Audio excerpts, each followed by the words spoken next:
We want to check in with our own Rick Newman because it looks like that there is an agreement to avert a government shutdown. Today is the deadline. I believe today at midnight is the deadline. But that doesn't mean all of the outstanding things are over. So what's the latest, Rick?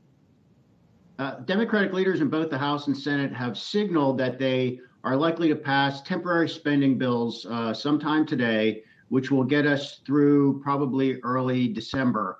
So we're not going to have a government shutdown. And what that tells you is neither party thought they would be able to win any political points by letting the government shut down and blaming the other party. So that's one thing that is not one bad thing, I should say, that's not going to happen. That's something markets do not have to worry about.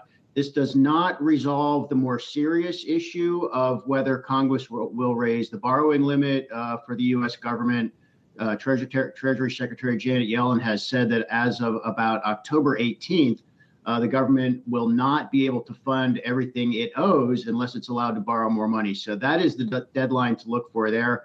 The expectation, obviously, is that Congress will raise that debt ceiling, but that just like the spending package, to avert a shutdown, that is likely to come at the last minute, and markets are probably going to start to get antsy about that at some point.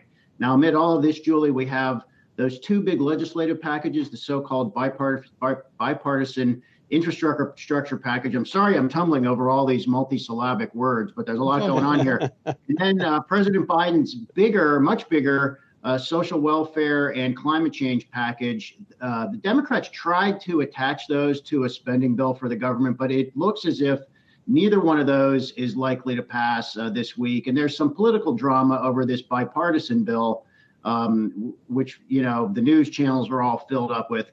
Probably what's going to happen today is there's just going to be a delay in that bipartisan package. It's going to probably be described as the Democrats are in disarray. They're falling apart. They can't get their act together. But this is just the sausage getting made. And some of the analysts I'm following are saying there still is a pretty good chance the infrastructure package will come together at some point, perhaps in a couple of weeks. Bigger questions about that giant spending bill that Biden wants.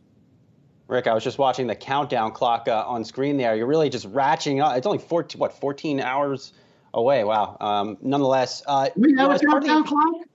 Yeah, it's right there. I mean, Rick, you got to turn this on your computer right on the side over there. That's pretty interesting stuff. On the infrastructure package, Rick, any word or any chatter on how it's going to get paid for? The infrastructure package. So this is the one that has a price tag of around $1 trillion. Now, about $500 billion of that is money that Congress has already appropriated. That came as part of prior relief bills. That's money that has not been spent. And no, there are no tax increases to pay for the extra $500 billion. And that is kind of fine with everybody at this point. Both parties seem to be willing to sign on to that, although this will get some Republican votes, but not a lot of Republican votes. But the idea with infrastructure, it is an investment supposedly that generates a return. So that's an okay thing to do. The big battle, of course, is over the $3.5 trillion.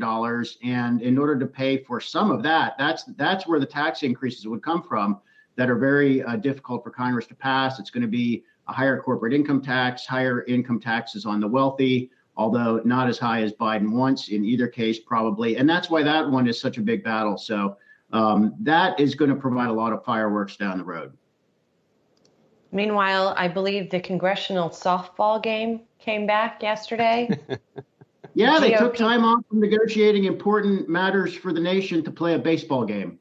I'm so glad they took the time to do that. Any home runs? Any home runs, Rick? I wasn't watching. I was out doing something else. I'm sure there is a replay on YouTube for people who just can't get enough, or maybe it's on C-SPAN for all the political junkies. At least, as long as it's not on here, Rick. I don't want to watch that. As long as it's I hear there were high-level meetings at Yahoo Finance about whether we should preempt regular programming for the congressional baseball game, and I guess cooler heads prevailed.